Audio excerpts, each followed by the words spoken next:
Hello friends, welcome to series yummy town. నేను మీ శిరీషాని. ఈరోజు ఒక హెల్దీ బ్రేక్ఫాస్ట్ రెసిపీ మటర్ ఇడ్లీని ఎలా ప్రిపేర్ చేసుకోవాలో చూపిస్తాను. మీరు పప్పులేమి నానబెట్టకుండా ఇన్స్టెంట్గా అప్పటికప్పుడే ప్రిపేర్ చేసుకోవచ్చు. చాలా సాఫ్ట్గా తిన్న కొద్దీ తినాలనిపించేలా ఉంటాయి. ఆరోగ్యానికి చాలా మంచిది. మరి ఆలస్యం చేయకుండా స్టార్ట్ చేసేద్దాం రండి. ముందుగా మిక్సీ జార్లోకి ఒక కప్పు పచ్చి బఠానీ వేసుకోవాలి. ఇవి సూపర్ మార్కెట్స్లో ఈజీగా దొరికేస్తాయి. అలాగే 3 పచ్చిమిర్చి, 1 ఇంచు పొట్టు తీసేసిన అల్లం ముక్క, హాఫ్ కప్పు వాటర్ వేసుకొని మెత్తగా మిక్సీ పట్టుకోవాలి. చూడండి, ఈ విధంగా మెత్తగా పేస్ట్ చేసుకోండి. ఇప్పుడు మిక్సీ చేసి పెట్టుకున్న బఠానీ పేస్ట్ ని ఒక మిక్సింగ్ బౌల్లోకి వేసేసుకోవాలి. అలాగే మీరు ఏ కప్పుతో అయితే బఠానీ తీసుకున్నారో అదే కప్పుతో 1 కప్పు బొంబాయి రవ్వ, 1 కప్పు పెరుగు, అర కప్పు వాటర్ వేసుకోవాలి. ఇప్పుడు ఒకసారి బాగా మిక్స్ చేసుకోండి. ఇలా మిక్స్ అయిపోయిన తర్వాత మీ రుచికి సరిపడా ఉప్పు, 1 table spoon Eno fruit salt వేసుకుని అంతా కలిసేలాగా బాగా మిక్స్ చేసుకోండి.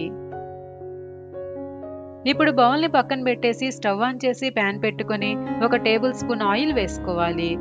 ఆయిల్ వేడయ్యాక 1 టేబుల్ స్పూన్ పచ్చిశనగపప్పు, 1 టేబుల్ స్పూన్ మినప్పప్పు, 1 టేబుల్ స్పూన్ ఆవాలు, 1 టేబుల్ స్పూన్ జీలకర్ర వేసుకొని నిమిషం పాటు ఫ్రై చేసుకోవాలి.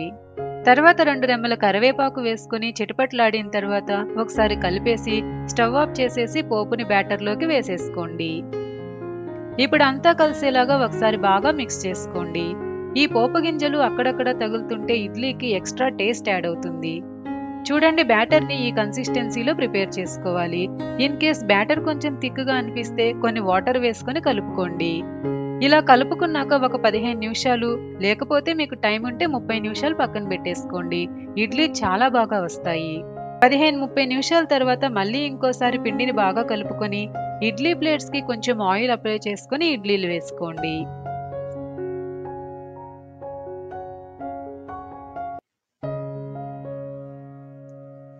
తర్వాత స్టవ్ ఆన్ చేసి ఇడ్లీ పాత్రలో కొన్ని వాటర్ వేసుకొని వాటర్ కొంచెం వేడవుతున్నప్పుడు ప్లేట్స్ పెట్టేసుకొని మూత పెట్టేసి 30 నిమిషాలు ఉడకనివ్వండి.